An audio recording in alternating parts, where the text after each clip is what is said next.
What's up, everybody? Thanks for tuning in to this episode of English Turks, where I review your favorite Turkish series with and without English subtitles.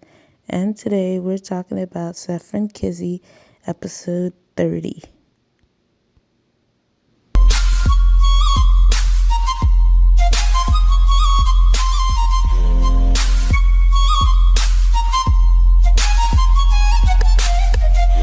Guys, I just finished watching the episode of Sefirin Kizi, and again, man, I knew they were going to find a way to make it so that Sanjar would still believe Maneshke's pregnant.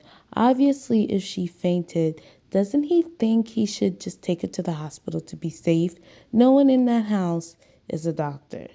They could have just I don't understand why he didn't take her to the doctor. On one side, I tell myself, well, the voodoo didn't work because he didn't even care enough for her to take her to the doctor. But then the other side of me is saying, like, dude, like, if you really care about your baby, take your baby to the doctor. But no, he doesn't. He just believes whatever cockamamie story they tell him. And honestly, the only thing that made their story plausible was Elvan saying that, yes, Loki did like Maneshka, and yes, they did have a relationship before. So that's the only thing I would say would help their case. But other than that, like, honestly, he should have taken that baby to the doctor and checked. And then on top of that, his aunt is saying, let me go and check her. I don't know why they're preventing her from doing so.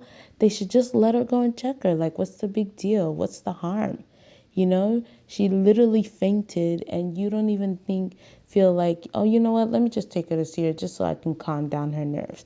No, they're all just like trying to appease her. She'll find her way to that house. She's not going to let that go.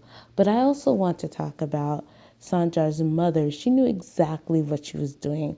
Halise did that on purpose, making them do the bath thing on the same time and day as the divorce. And, they're saying, oh, she's not going to want to, Nade's not going to want to upset Melek, so she's going to go along with it. But honestly, the girl is, 10 years old now? 9, 10? She's old enough to be able to wait. It's not like it's the end of the world. It's not like the women have other plans tomorrow. Seriously, it's not like that.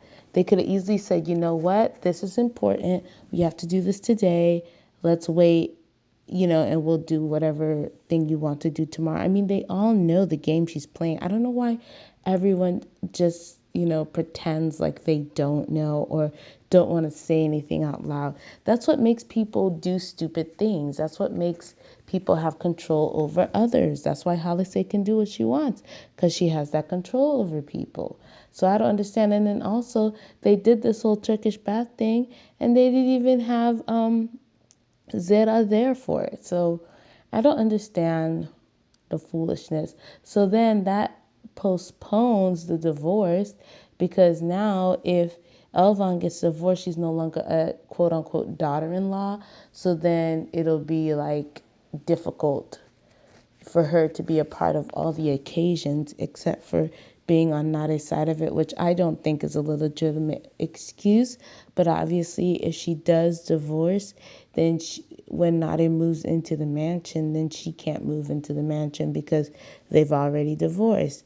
It's a lot of foolish things. I mean, I think that, you know, the writers have a great way of twisting everything to make it work in their favor, to keep prolonging the story. But some of the stuff is just like, come on, common sense.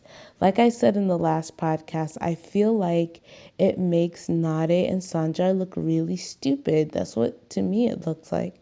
They just look really stupid that everybody's allowed to play all these games behind their back. And the only legitimate claim they have is that at the last minute, things fix themselves for some reason. Like, I knew when Geddes was writing the checks, I knew for a fact that Sanjar was already one step ahead of him. I was not worried at all. And when, Zera told him that she waited too long to do it, I knew, especially from his reaction, that I was right, that he did something to prevent it. So all those checks probably bounced and it was illegally written. So that could kind of, shouldn't that put him in trouble for trying to, bleed the company dry? Like it should have put him in trouble. And let's all have a moment of silence for Loki. That was his moment of silence, guys. I was so sad at the loss of Loki. He was Loki. I'm saying Floki. Loki. He was one of my favorite characters in the series, and to lose him, man, that's sad. And Maneshke still getting her way, man, still sad. And for Kariman too, like Kariman hasn't figured it out that this girl is pregnant, that his Jaylon is pregnant. Like, how could he not have figured it out? You just believe everything they tell you?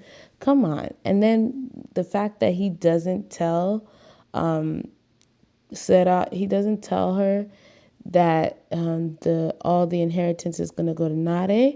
He just keeps that a secret. Like seriously, guys, this is so annoying. But it's okay. It's a good show, and I still like it. I'm still interested in watching it.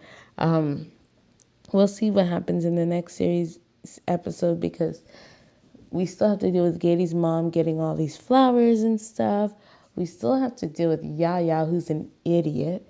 I can't believe he fell for that mind game that, Dudu played on him by saying like, oh, you'd never do it because they'd get you. And then he went home like an idiot and thought about it and like, I'm going to prove myself right. Like he hasn't learned from his past mistakes on the other times he did stupid things. Like seriously? Gosh. And this her not getting divorced, I just want everybody to find out that she is not the problem. Elvon is not the problem. Give Elvon a baby. She deserves it. She's not the issue. That's the only thing I'm living for. That's the only thing I'm fighting for at the end of the day is to see that come to pass. That's what keeps me going, guys, because I know that we will find out the truth that Elvon is able to have kids and Yaya is sterile as the dumb brain he has in his head. Look, guys, I'm sorry, but it was still a good episode. Can't wait to watch next week's episode. Let's see what happens. Continuing with the pregnancy, and now that Maneshke is locked up in the house with Jaylon, how is Sarah gonna go back into the house so that she can do the ultrasounds at the house? How's she's gonna get in there with all the guards? Y'all tell me. Anyway, maybe she'll figure out something to convince them, hey, I'm a doctor. Since you have her in the house, let me at least go check on her. Maybe they'll do something like that. Who knows?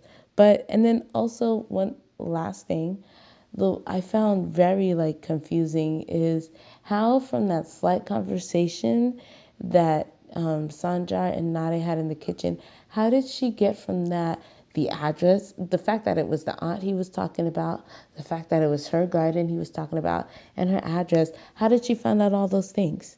Because he literally said, now the issue is not the grave in the yard, the issue is me protecting Maneshke. Where in that did she get the aunt? Where in that maybe the translations weren't clear as what he was saying, because maybe he said, oh, it's my aunt, she has, maybe that's what's missing, because with the translations, I don't know where in the world she got all that to be able to go to that house and find the grave. Hopefully, out of security, Sandra had moved the grave again and just left what that looked like. Or hopefully they buried Loki right on top of Atkins' grave, because if they did that, then they're good to go. No one's going to redig that grave once they find Loki down there. But we'll see what happens. Let me know what you guys think, and I'll talk to you guys in the next podcast. Instagram and Twitter, where we post all our social media updates. Talk to you guys soon.